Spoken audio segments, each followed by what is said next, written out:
আপনাদের আজকে আর একটা সুন্দর নিদর্শনে নিয়ে যাব। এটা হলো আপনারা অনেকেই পরিচিত, অনেকেই এটা জানেন এবং চেনেন। এটা হলো যমুনা নদীর উপর অবস্থিত যমুনা সেতু, যেটা আসলে আপনি যদি এক কথায় বলেন পূর্ব এবং পশ্চিম যে অংশ, অর্থাৎ আপনার প্লাস উত্তরবঙ্গের যতগুলা আপনার বিভাগ এবং জেলা আছে, সব জেলা এবং বিভাগগুলোর সাথে ঢাকাকে একত্রিত করেছে এবং টোটাল বাংলাদেশের সাথে একটা যোগাযোগ সূত্র স্থাপন করেছে।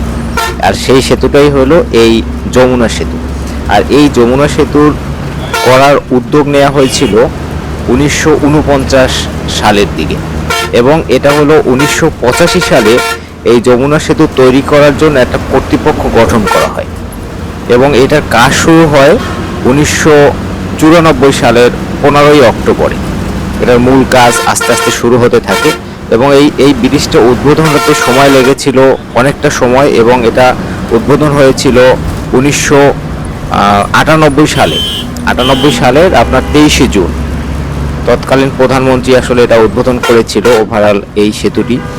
আর এই সেতুকে কেন্দ্র করে আসলে অনেকগুলা জেলা এবং অনেকগুলা থানা, যেগুলোর যোগাযোগ বন্ধন তৈরি করা হয়েছে। আর আরও একটা বিষয় হলো এই সেতুর দৈর্ঘ্য হলো আপনার 4.8 কিলোমিটার, অর্থাৎ 4.8 কিলোমিটার হলো এটার দূরত্ব, অর্থাৎ এপার থেকে ওপারে। আর এটা আসলে এশিয়া মহাদেশের মধ্যে মোটামুটি দীর্ঘতম একটা সেতু এক কথায় বলা যায় ওভারঅল যদি আপনি বলে থাকেন। আর আমার কাছে এটা আসলে একটা অন্যরকম নিদর্শন মনে হয়েছে সব কিছু নিয়ে। আর আপনি অবশ্যই অনেকেই এই ব্রিজের উপর থেকে গিয়েছেন। আর আরও একটা বিষয়, এই যে পাশে আরেকটা দেখেন নতুন রেল সেতু তৈরি করা হয়েছে, অর্থাৎ আগে ছিল একই সাথে রেল লাইন প্লাস হলো এই সড়ক রাস্তাগুলো ছিল, এই দুটোই ছিল একসাথে ছিল। তো এর পাশাপাশি রিসেন্ট আপনি পাশে হয়তো দেখতে পাচ্ছেন একটা রেল লাইন তৈরি করা হয়েছে। এই রেল লাইনটা খুব রিসেন্ট করা হয়েছে যাতে ব্রিজের উপরে ওভারলোড বা ব্রিজের উপরে কোনো প্রেশার না পড়ে। আর প্রেশার আপনি এটা তো বুঝতেছেনই যে যেহেতু একটা বড় ট্রেন যখন পুরো ব্রিজের উপর একটা ওভারলোড থাকবে, সেটা কিন্তু একটা ব্রিজের জন্য হুমকি। জন্যই আসলে পাশে একটা রেল লাইন তৈরি করা হয়েছে। আর আমার সাথে থাকার জন্য আপনাদেরকে অনেক অনেক ধন্যবাদ।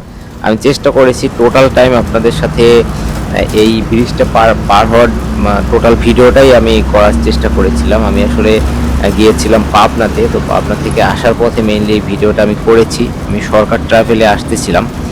তো আমি এই নিয়েও পরে একটা ভিডিও আপনাদের জন্য করব, চিন্তা করে রেখেছি।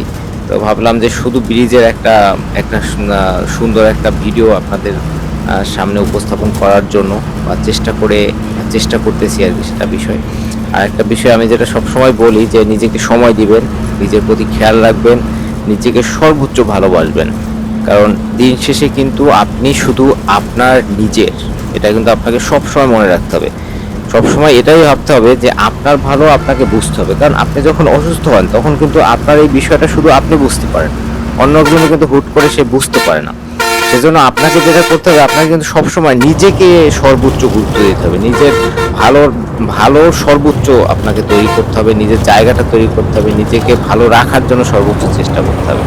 তাই কখনোই নিজের বিষয়ে কোনো স্যাক্রিফাইস কখনোই করবেন না, এটা আমার রিকোয়েস্ট আপনাদের সবাইকে। আর সবাই যে যেখানে আছেন, যে অবস্থায় আছেন, ভালো থাকবেন। আবারও দেখা হবে কোনো নতুন ভিডিও নিয়ে। আর সে পর্যন্ত সবাই ভালো থাকবেন, আমার পাশে থাকার চেষ্টা করবেন, আমার চ্যানেলটা সাবস্ক্রাইব করে রাখবেন। আমি চেষ্টা করব আপনাদের জন্য ভালো ভিডিও নিয়ে আসার। আর আমার সাথে এতক্ষণ থাকার জন্য আপনাদেরকে অনেক অনেক ধন্যবাদ। আপনাদের সবার জন্য শুভকামনা থাকলো। সবাই ভালো থাকবেন, যে যেখানে থাকেন, যে অবস্থায় থাকেন না কেন। ধন্যবাদ সবাই।